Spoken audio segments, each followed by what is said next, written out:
sela-sela aktivitas sahabat untuk membahas topik-topik kesehatan yang teraktual dan menginspirasi.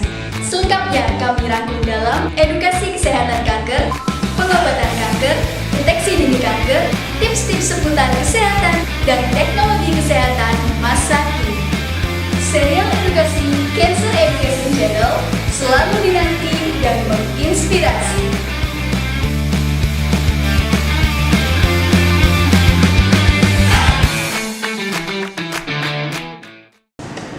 Assalamualaikum warahmatullahi wabarakatuh. Selamat pagi sahabat, selamat datang dalam acara Serial Edukasi Cancer Education Channel Sabtu 10 Oktober 2020.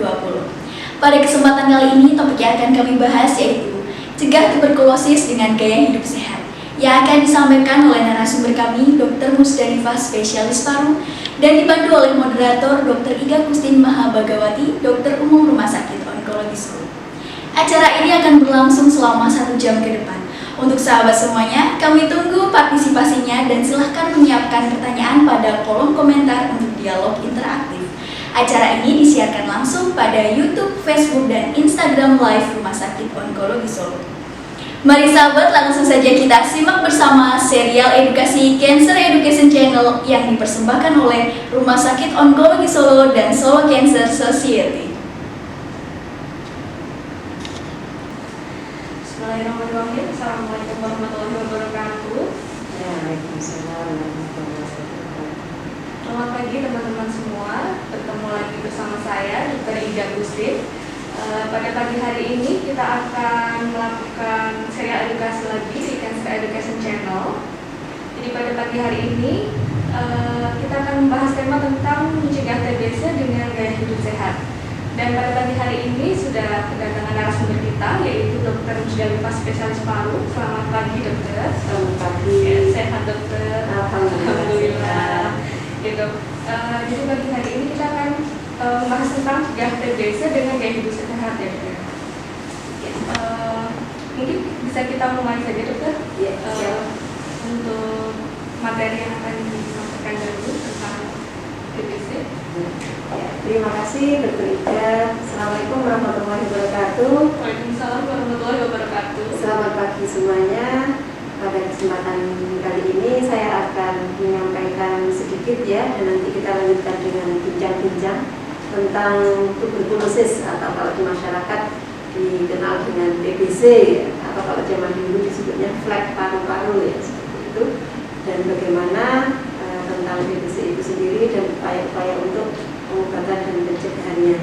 Sedikit informasi ya, untuk TBC atau tuberkulosis sendiri adalah infeksi menular langsung yang disebabkan oleh kuman Mycobacterium tuberculosis atau disebut sebagai MTB, di mana memang Mycobacterium tuberculosis ini pertama kali dan sebagian besar akan mengenai paru, tapi tidak menutup kemungkinan TB ini akan mengenai organ lain di luar paru, misalnya pada bagian getah bening, pada payudara, pada indung telur, dan bahkan bisa ke selaput otak ya, bisa ke selaput otak, bisa ke tulang belakang dan lain-lainnya. Jadi prinsipnya hampir semua organ bisa terkena, tapi sebagian besar memang mengenai paru ya.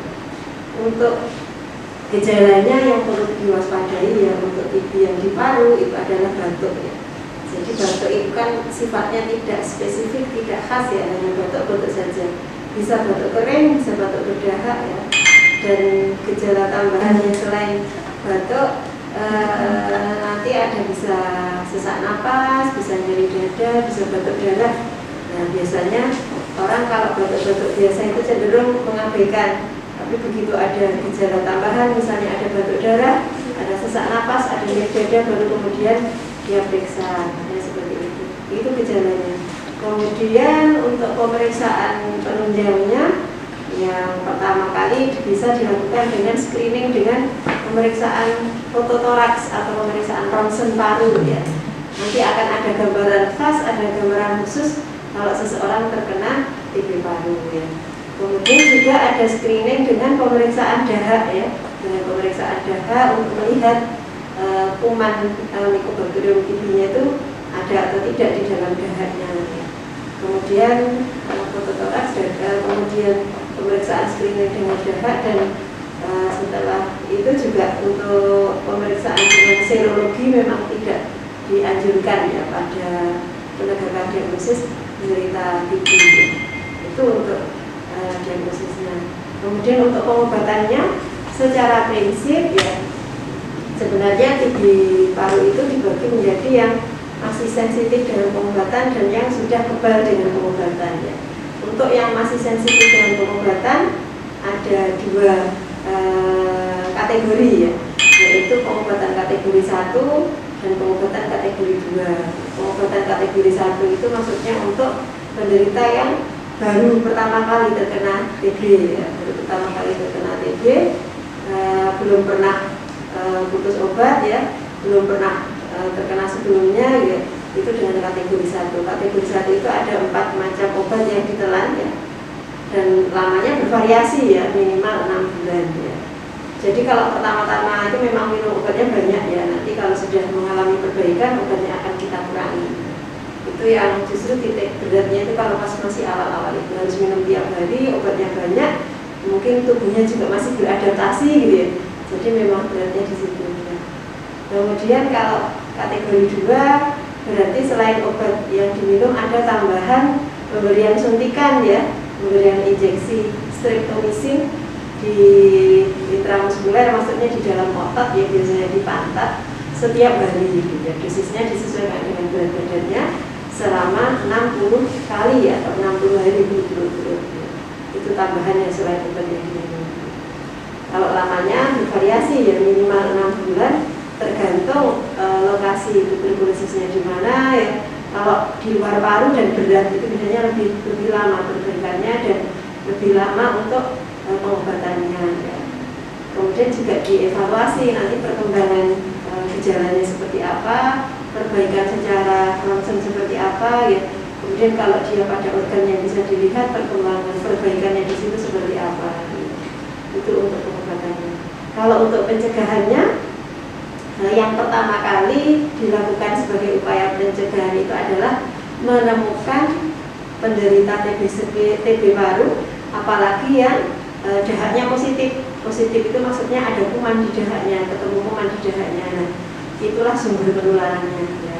Sumber penularan dari tuberkulosis ini adalah penderita TB paru yang dahaknya positif ya, dahaknya ada kumannya. Entah itu positif dari habisan smear BTA maupun dari tes cepat molekuler ya. Kalau positif ketemu kuman di situ berarti itu menjadi sumber penularan. Jadi harus ditemukan siapa-siapa yang menderita TB paru yang BTA-nya positif atau TCM-nya terdeteksi ada MTB, terus kemudian setelah ketemu dimotivasi untuk berobat secara teratur sampai tuntas ya, karena dia menjadi sumber penularan. Kalau penderita TB yang di luar paru ya, sepanjang tidak ada lesi atau tidak ada luka tinggi di parunya itu tidak menular, tidak menjadi sumber penularan, tapi memang sama-sama harus diobati secara teratur sampai tuntas ya.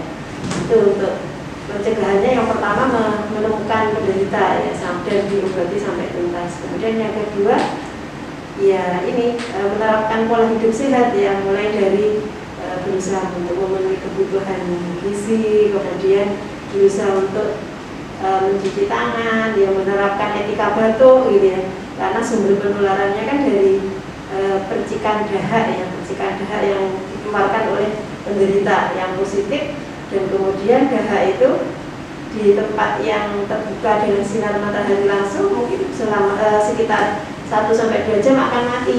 Tapi kalau di ruangan tertutup seperti ini ber-AC ya, itu akan bisa bertahan lama ya, bisa bertahan lama, kadang sampai berbulan-bulan baru kumannya mati. Dan nanti kita sudah nggak ketemu dengan orangnya, kita masih bisa menghirup kumannya, sehingga kan berkembangnya menjadi airborne ya, dari percikan dahak atau droplet kemudian berkembang menjadi airborne seperti itu. Jadi memang etika batuk ya, dan kemudian memakai alat pelindung diri ya, alat pelindung diri di sini ya, terutama masker gitu ya. Memakai masker ketika kita akan bertemu dengan orang yang kita tidak tahu ya seperti apa, kira-kira riwayatnya apakah dia berderita atau bukan, misalnya seperti itu. Jadi apalagi kalau sekarang ya, kalau beberapa waktu yang lalu mungkin masih asing orang pakai masker, tapi sekarang alhamdulillah ya dampak dari pandemi itu hampir semua orang pakai masker. Bahkan kalau nggak pakai masker katanya didenda ya, ada hukumannya, ada sanksinya ya seperti itu. Dan maskernya pun juga nggak boleh sembarang masker, ya minimal masker bedah yang 3 lapis ya seperti itu. Itu upaya untuk pencegahannya. Mungkin itu dulu ya, nanti kita lanjutkan dengan bincang-bincang. Baik dok, tadi sudah dipaparkan materi TBC secara umum. Nanti setelah pesan-pesan yang berikut ini kita mulai tanya jawab lagi ya. Oke, baik, jangan kemana-mana teman-teman. Setelah yang satu ini kita kembali lagi.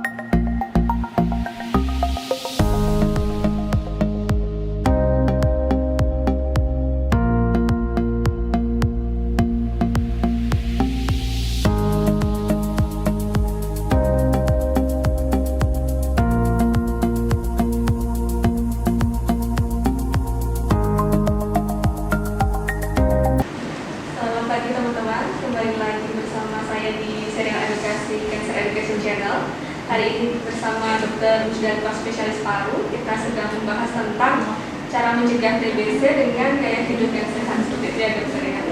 Tadi Dr. Mus sudah memaparkan tentang TBC secara umum, yaitu tadi ada TBC sendiri itu adanya bakteri MTB di dahat ya dok ya, dan juga ada gejala seperti batuk.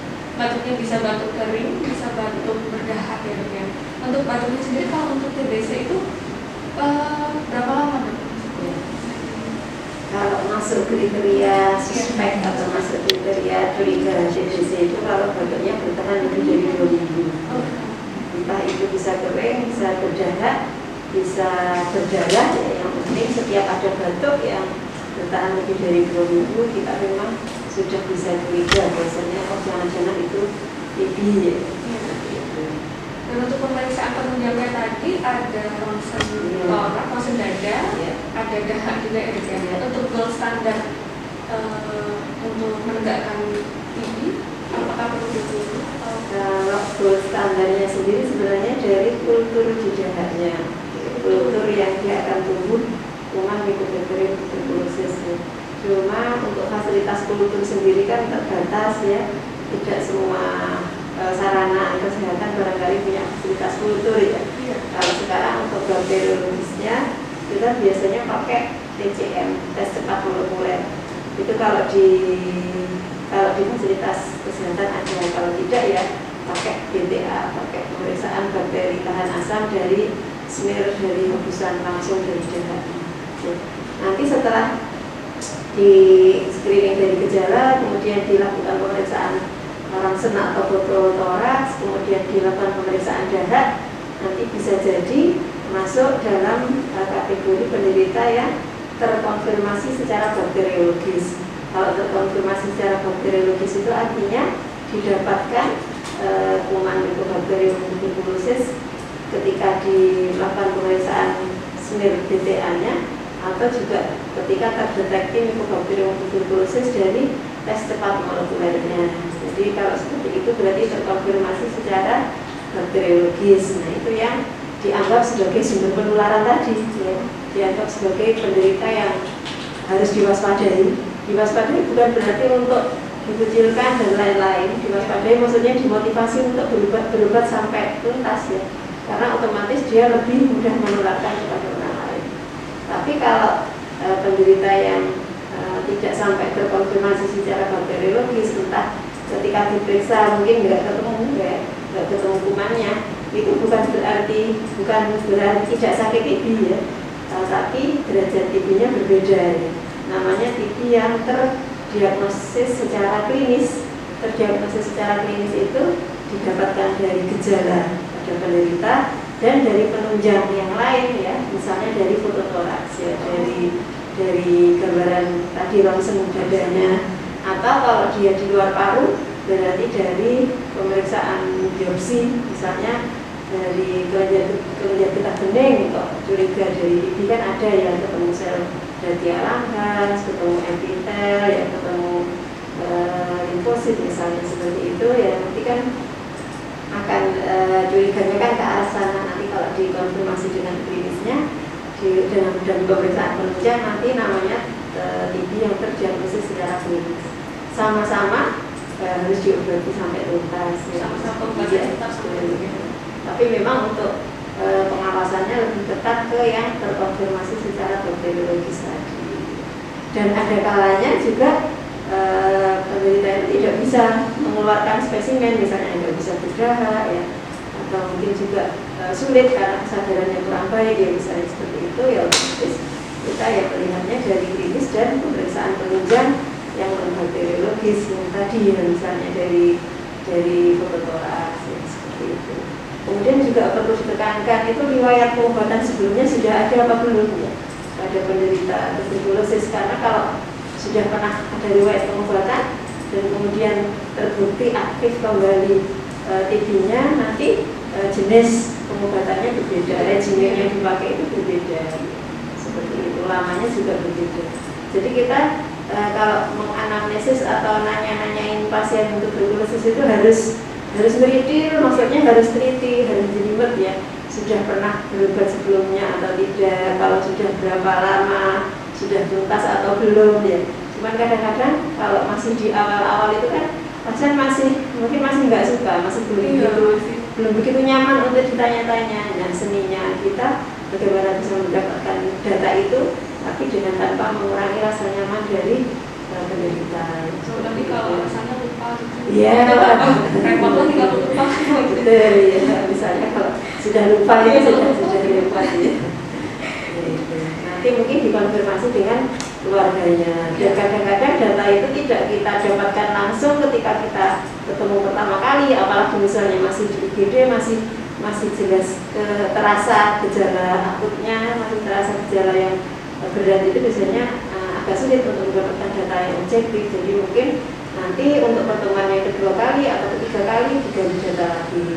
Nanti kalau misalnya pasien ceritanya seperti ini, bisa dikonfirmasi dengan keluarganya, dengan anggota keluarga yang lain, misalnya seperti itu. Kalau TBC memang tidak bisa dengan pasiennya saja, dengan keluarga. Iya. Untuk menyambungkannya juga. Iya betul. Karena untuk menunjang ya pengobatan biar bisa tuntas, biar tidak putus, itu kan ada yang namanya PMO ya, pengawas menelan obat ya, bukan minum ya. Kalau minum itu kan nanti bisa jadi nggak ditelan. Ini terjadi ya. Jadi kenapa kok pengawas menelan obat ya? Karena memang harus benar-benar ditelan. Karena ada kejadian kok TB-nya nggak sembuh-sembuh. Nah, setelah dilihat, diteliti, ternyata pura-pura diminum, tapi kemudian disembunyikan di kolong tempat tidur, dibuang ke tempat sampah dan sebagainya. Jadi kalau masih ada orang ketika diawasi oleh keluarganya, pura-puranya diminum, tapi ternyata nanti dibuang. Makanya kan diawasi sampai benar-benar itu ditelan, gelap sampai gitu ya. Karena memang ya bisa dibayangkan ya psikologisnya orang yang setiap hari harus minum obat ya.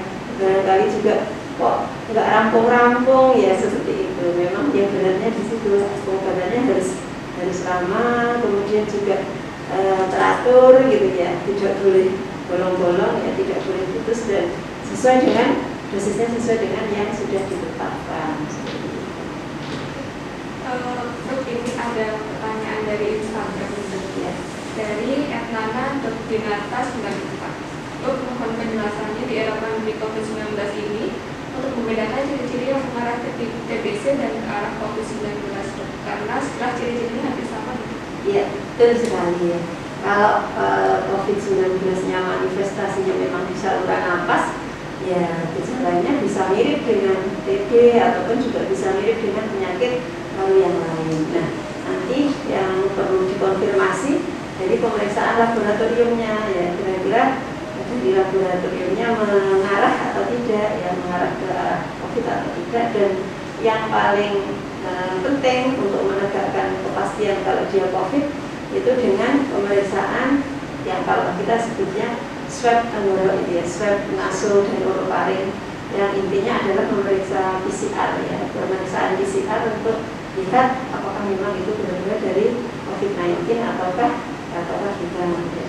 Nah, nanti kalau pada pasien yang bukan COVID-19, otomatis kan kalau memang objektif ya pemeriksaannya sampelnya memang benar kan otomatis ya bisa dijadikan sebagai patokan. Berarti kan negatif ya, untuk swab PCR-nya berarti negatif. Kalau yang positif ya berarti COVID-19 positif. Tapi ada kalanya penderita tuberkulosis itu juga tertumpangi oleh COVID-19 ya. Saya punya beberapa pasien yang TB-nya positif, bahkan TB-nya terdiagnostik secara terkonfirmasi secara bakteriologis. Jadi memang benar-benar di dahaknya itu ada kumannya.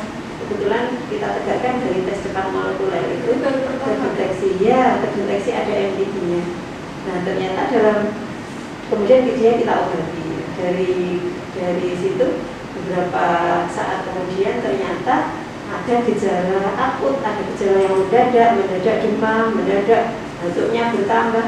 Kita lihat pemeriksaannya kok curiga itu biasanya dari NLR-nya ya, perbandingan antara neutrofil dan limfositnya kok tinggi banget. Nah, kita curiga, dan karena curiga sambil tetap diobati TB-nya, tuberkulosisnya diobati, kemudian dilacak ke arah COVID-19-nya. Nah, ternyata di swab PCR 2 kali hasilnya positif. Jadi TBC ya, jadi TBC iya, kemudian kena COVID-19 juga iya. Ya, kombo. Ada double dapat ketibannya double. Ada yang seperti itu. Otomatis ya diobati dua-duanya. Nanti tetap berjalan. COVID-19-nya juga kita obati sesuai dengan berat ringannya penyakit. Dan nanti kalau sudah selesai masa isolasi, sudah terkonfirmasi negatif kembali, ya kita pulangkan untuk meneruskan pengobatan berikutnya. Baik dok, kita harus break lagi. Iya. Jadi teman-teman jangan kemana-mana. Selain satu ini kita akan kembali lagi di serial edukasi Cancer Education Channel.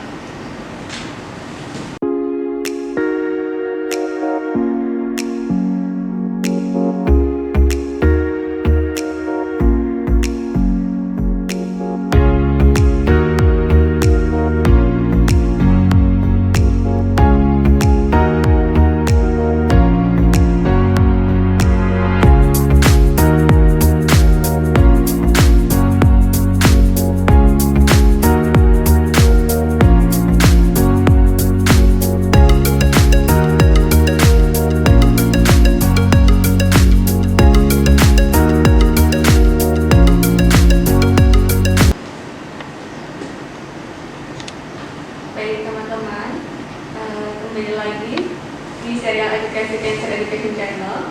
Tadi kita sudah banyak berbincang tentang TBC, tentang cara mendiagnosis dan klasifikasi dari pasien TBC juga sudah. Terus ini tuh selanjutnya adalah tentang pengobatan TBC. Tadi kan ada pengobatannya ada dua, dari yang kebal dan yang tidak kebal. Kalau yang kebal itu kategori 1, 2 itu selama berapa bulan? Kalau kan ada lini, ada kategori ya. Kalau lini 1 berarti untuk yang masih sensitif. Yang masih sensitif itu bisa pakai kategori 1 yang fase awalnya rifampicin, isoniazid, ethambutol, pirazinamid, dan fase lanjutnya rifampicin dan isoniazid saja.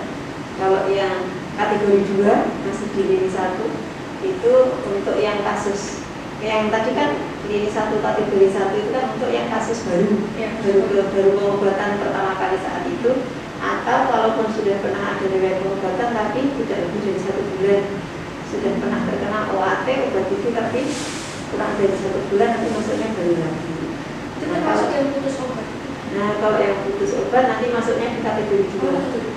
Kategori 2 Untuk kasus putus obat, kasus kambuh ya, atau kasus yang ini kan, kasus putus obat, kasus drop out itu ya kambuh, terus kemudian itu pakainya kategori 2. Kategori 2 itu sama seperti kategori 1, tapi ada tambahan di 2 bulan pertama itu 60 kali suntikan streptomycin secara intramuskuler atau di dalam otot ya. Biasanya dipakainya di otot di pantat ya, pantat kanan kiri bergantian biasanya gitu. Jadi kalau putus obat, kalau kambuh itu kan memang bisa ditambahkan dengan streptomycin kan.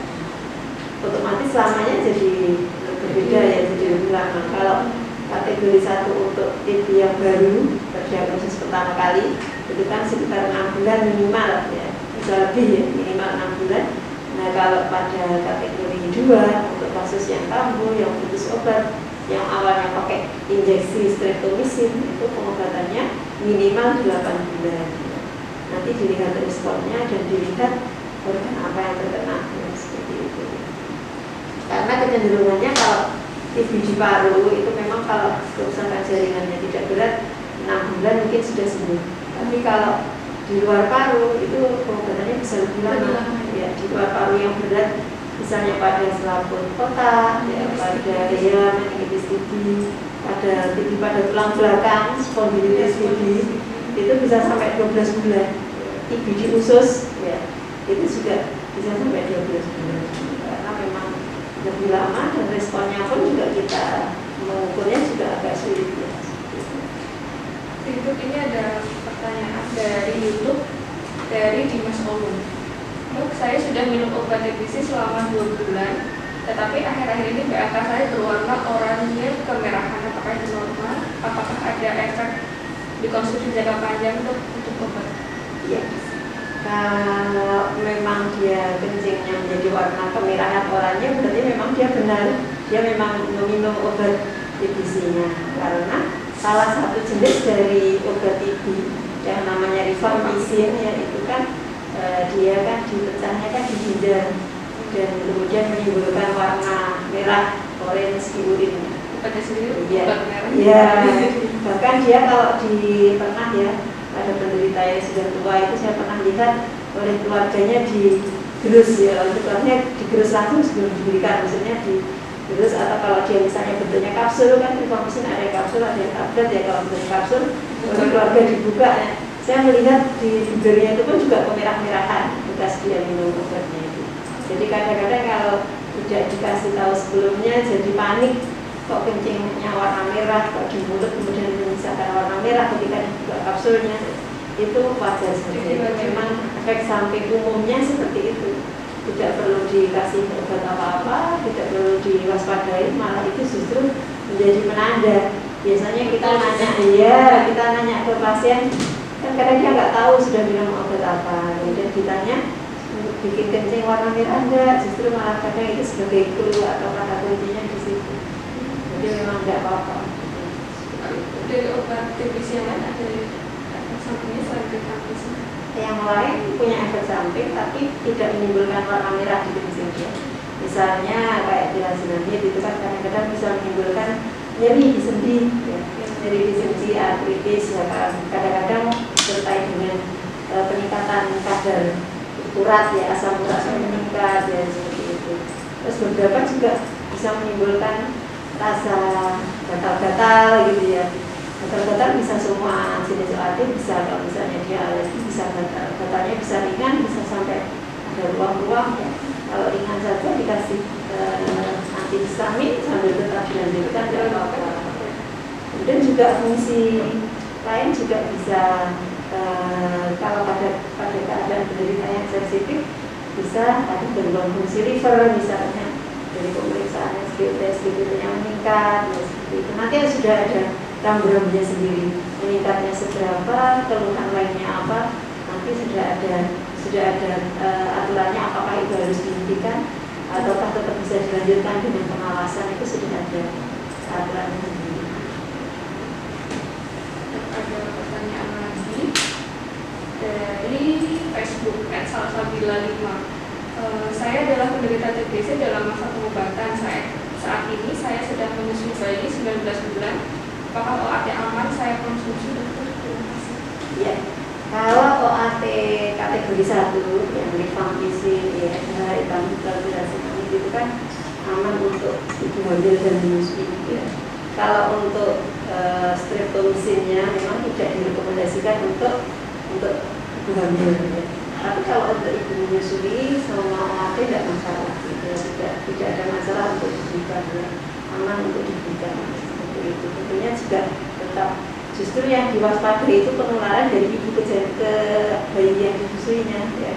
Jadi otomatis kalau masih di awal-awal fase pengobatan awal itu kan masih sangat menular sebelum dahak. Kalau awalnya dahaknya positif sebelum konversi berubah menjadi negatif itu kan penularannya otomatis di bulan yang perlu diwaspadai justru malah penularan dari ibu ke bayinya. Jadi sebisa mungkin ya ketika sedang menyusui ya pakai masker ya. Atau kalau misalnya ya sehari-hari pakai masker lebih baik ya kalau berkontak erat dengan anak kecil, apalagi kan pakai masker lebih baik. Terus kemudian juga bisa untuk tidak kayak keluarga sembarangan. Ya, tentunya itu sudah dilakukan ya, tapi yang terpenting berusaha untuk bermasker ketika sudah berhadapan dengan bayinya. Karena memang keluarnya kuman itu bisa dari berbicara, bisa dari batuk, bisa dari bersin. Ya, meskipun kalau berbicara kan sedikit ya jadi yang itu keluar. Tapi orang berbicara kan nyemprot itu ya, itu ya paling kan droplet ya. Itu dari berbicara, dari batuk itu yang banyak, dan yang paling banyak itu dari bersin. Dari bersin bisa sampai 4.500 kuman ya sekali percikan. Dari batuk itu bisa sampai 0 sampai 3.500. Nah kalau dari berbicara itu ya hanya sekian ratus saja ya, seperti itu. Jadi lebih baik pakai masker terus ya meskipun tidak batuk kan, dari berbicara pun bisa.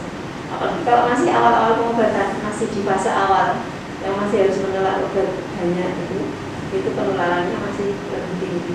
Kalau sudah di fase lanjutan tinggal obatnya sedikit itu penularannya sudah lebih rendah. Tapi tidak ada salahnya untuk waspada ya, karena kasihan kalau harus menular ke anak sendiri. Kalau anak usia 19 bulan tertular TBC, apakah tidak batuk atau yang terlalu? Ya, kalau TB pada anak kan, kalau anaknya memang bisa berdahak, bisa mengeluarkan dahak kan diperiksa dari dahaknya. Kalau sampai anak itu positif dari dahaknya, berarti nanti ikutnya TB yang terkonfirmasi secara bakteriologis ya, jadi ikutnya seperti itu. Tapi kalau anak-anak tidak bisa berdahak, belum bisa berdahak, bisa ditegakkan dari sistem scoring, dari sistem scoring TB anak ya. Jadi skor itu dikumpulkan dari ada tidaknya batuk yang lama, kemudian penurunan berat badan, demam sumber-sumber yang tidak jelas sebabnya, kemudian ada benjolan pada atau pembesaran kelenjar getah bening yang besarnya lebih dari, diameternya lebih dari 1 cm, biasanya multiple gitu ya. Biasanya kalau anak-anak bisa di leher, di ketiak ya, bisa di selangkangan gitu ya, seperti itu ya, bisa di supraclavicular di sini gitu. Nah itu kalau ada itu juga ada skornya. Tapi skor yang paling tinggi itu paling skornya 1 gitu. Tapi skor yang paling tinggi untuk kewaspadaan TBC pada anak itu justru dari riwayat kontak dengan penderita yang positif bakteriologisnya, itu sudah skornya 3 ditambah pemeriksaan tuberkulin ya, pemeriksaan mantok tes ya. Mantok tes itu skornya juga 3. Jadi kalaupun tidak ada semua gejala itu, ada riwayat kontak dengan penderita TB yang positif bakteriologisnya, kemudian ditambah mantok tesnya positif, udah 3 sama 3 dan 6 ke atas itu sudah bisa diobati. Ya, kalau yang lain-lain skornya hanya 1 yang berat badan tidak naik, demam sumber-sumber, batuk-batuk, dan ronsen ini juga bukan patokan satu-satunya, skornya hanya 1 dari ronsen. Iya, karena itu tidak khas pada anak-anak. Justru dari yang paling tinggi kan dari riwayat kontak dan tes mantoknya.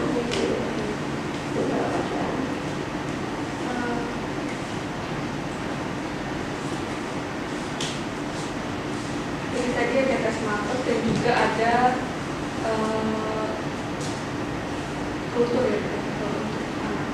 Pemeriksaan bisa tes dari pemeriksaan riwayat riwayat kontak dengan penderita yang positif. Oke, baik dokter, kita break lagi dok. Punya break lagi, jadi teman-teman jangan kemana-mana, setelah yang satu ini kita kembali lagi. Saat pandemi COVID-19 seperti sekarang ini membuat semua aktivitasku menjadi terbatas. Padahal banyak sekali agenda yang mengharuskan aku untuk keluar rumah, khususnya untuk pemeriksaan kesehatan. Tapi untungnya nih, rumah sakit tempatku biasa berobat memiliki program khusus namanya Halo Rumah Sakit Onkologi Solo, yaitu layanan telemedicine yang memudahkan pemeriksaan kesehatan yang dapat dilakukan dari rumah via online. Caranya pun cukup mudah. Pertama-tama kunjungi halaman website rsos.co.id. Setelah masuk pada halaman website, klik thumbnail Halo RS Onkologi Solo. Lalu lembar Google Form akan terbuka. Pada page pertama, scroll hingga bagian bawah, masukkan alamat email dan klik tombol next. Pada page kedua, pilih layanan konsultasi, kemudian klik tombol next.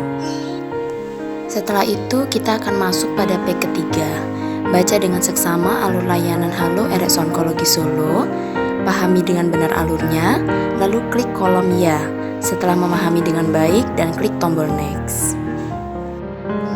Pada page keempat, isi semua identitas pasien secara lengkap, mulai dari apakah pernah berobat ke rumah sakit, pilihan poliklinik yang dituju, nama, tempat, dan tanggal lahir hingga dokter yang dipilih.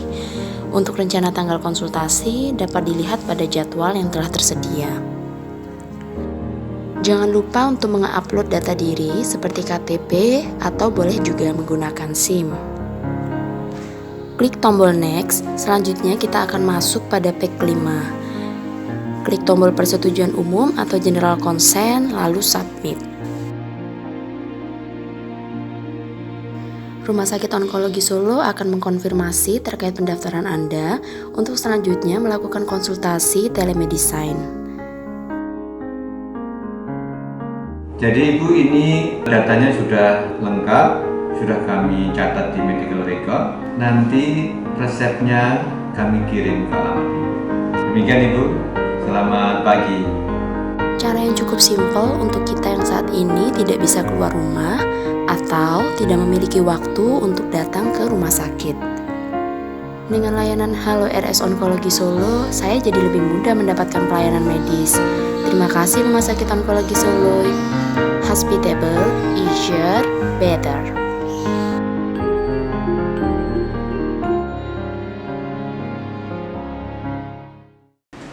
Kembali lagi bersama saya di serial edukasi Cancer Education Channel. Tadi di sini dengan Dr. Musdalifah kita sudah berbincang banyak ya dokter tentang divisi dari pengertian divisi, pemeriksaan penunjang, untuk penegakan diagnosis tata laksana, dan ini yang terakhir dok, ini yang pencegahan divisi. Jadi penderita HIV/AIDS itu kan juga sangat dekat dengan ini. Sering infeksinya barengan. Ya, jadi kalau menderita tuberkulosis di screening ternyata HIV-nya positif, atau menderita HIV di screening ternyata ya kedapatan dia TB. Karena bisa jadi daya tahan tubuhnya yang rendah itu menjadikan dia lebih rentan terhadap penularan dari lingkungan. Jadi ada kuman di lingkungan, dia sedang terkena HIV, kemudian lebih mudah untuk terkena. Bisa jadi juga karena kuman TB itu kan bisa doruman. Doruman itu maksudnya bisa ketika menginfeksi seseorang itu bisa sakit, bisa tidak. Kalau tidak sakit, otomatis masuk ke dalam tubuh, dia doruman, dia tidur dalam tubuh manusia tanpa menimbulkan gejala dan tidak berefek ke penularan. Jadi penderita TB yang tubuhnya doruman atau disebut TB laten itu sebenarnya di dalam tubuhnya itu sudah nyimpen, ya sudah pernah terinfeksi tapi tersimpan di situ, tapi belum sakit. Suatu saat ketika daya tahan tubuhnya turun, ya misalnya ada penyakit gula, ada itu tadi HIV, ada gagal ginjal, kemudian yang doruman atau yang laten itu kemudian menjadi aktif, menjadi menimbulkan sakit. tidak terhitung, tidak bisa sampai puluhan tahun seperti itu. Nah, itulah kepintaran ya, kepandaiannya dari kuman tuberkulosis itu kan seperti itu. Nah, nanti kalau pada kelompok-kelompok yang berisiko misalnya daya tahan tubuhnya turun, itu bisa diberikan pencegahan dengan isoniazid. Dosisnya disesuaikan dengan berat badan. Kalau reguler ya 30 mg selama 6 bulan. Ya, selama 6 bulan diberikan pencegahan dengan syarat dia belum terkena tuberkulosis. Jadi tidak ada TB aktifnya, tidak ada tuberkulosis yang aktif. Jadi sudah di screening kok tidak terbukti tuberkulosis aktif, bisa diberi pencegahan dengan isoniazid. Selain itu juga pada bayi ketika orang tua terutama ibunya itu menderita tuberkulosis yang darahnya positif, ada kumannya, nah itu dia direkomendasikan untuk diberikan pencegahan juga dengan isoniazid tadi ya, karena kan kontak sangat erat kan seorang bayi itu kan dengan ibu. Jadi anaknya diberikan INH selama 6 bulan juga untuk pencegahan. Tentunya setelah sebelumnya di screening dan belum terbukti ada tuberkulosis yang aktif. Jadi termasuk pencegahannya itu selain dari perilaku juga ada pemberian profilaksis yang ada tadi. Seperti itu. Ya. Nah, untuk yang terakhir ini mungkin dokter ada pesan-pesan untuk masyarakat tentang TBC. Ya, mungkin begini ya, tuberkulosis ini kan penyakit yang sebenarnya banyak ya terjadi di masyarakat, ya banyak terjadi di sekitar kita. Karena gejalanya yang tidak khas ya, seringkali menjadikan terlambat ya untuk terdiagnosis, terlambat untuk mendapatkan pengobatan ya. Akhirnya juga terlambat juga untuk pemulihan dari paru yang tanpa menimbulkan bekas ya. Jadi seringkali karena datang berobat sudah terlambat, jaringan parunya sudah terlanjur mengalami kerusakan, akhirnya setelah sembuh pun gitu ya tidak bisa kembali ke keadaan normal sebelumnya. Jadi marilah ya bersama-sama kita berusaha untuk waspada ya dengan penyakit tuberkulosis ini, dan kita berusaha untuk menemukan ya, bersama-sama menemukan orang-orang yang terkena tuberkulosis di sekitar kita, untuk bersama-sama kita obati dan diobati sampai sembuh ya, seperti itu ya. Jadi ditemukan, diobati sampai sembuh, atau dengan jargonnya itu TOS TB ya, memastikan obati sampai sembuh ya, terhadap kuman tuberkulosis seperti itu. Karena pengobatannya sendiri selain bermanfaat untuk menyembuhkan, mencegah kematian ya, menurunkan kesakitan, juga pengobatannya juga untuk memutus penularan terhadap keluarga maupun orang-orang yang berinteraksi di dekat. Itu saja ya yang memberikan. Ya. Jadi pagi hari ini seru sekali ya, mencegah TBC dengan gaya hidup sehat. Tapi ini sudah selesai dok, waktunya sudah habis. Semoga terima kasih Dokter Musdalifah sudah menyempatkan hadir di sini, dan terima kasih teman-teman semua sudah menyaksikan live pada pagi hari ini. Kita bisa bertemu lagi lain waktu di serial edukasi Cancer Education Channel dengan tema yang lain. Ya, terima kasih. Assalamualaikum warahmatullahi wabarakatuh. Waalaikumsalam. Demikian sahabat, telah kita saksikan bersama serial edukasi dengan topik Cegah Tuberkulosis dengan Gaya Hidup Sehat.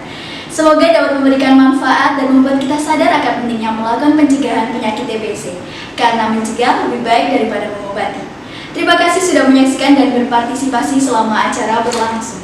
Dan untuk pertanyaan-pertanyaan yang belum terjawab, akan kami tampung dan kami jawab satu persatu pada sesi khusus. Bagi sahabat yang belum berkesempatan menyaksikan live streaming ini, akan kami repost pada channel YouTube Rumah Sakit Onkologi Solo dan Cancer Education Channel. Jangan lupa untuk selalu mendukung channel kami dengan memberikan like, share, komen, dan subscribe, karena dukungan sahabat sangat berarti bagi kami. Kami segenap kru yang bertugas mohon undur diri dan sampai bertemu pada episode berikutnya. Serial edukasi Cancer Education Channel selalu dinanti dan menginspirasi. Wassalamualaikum warahmatullahi wabarakatuh.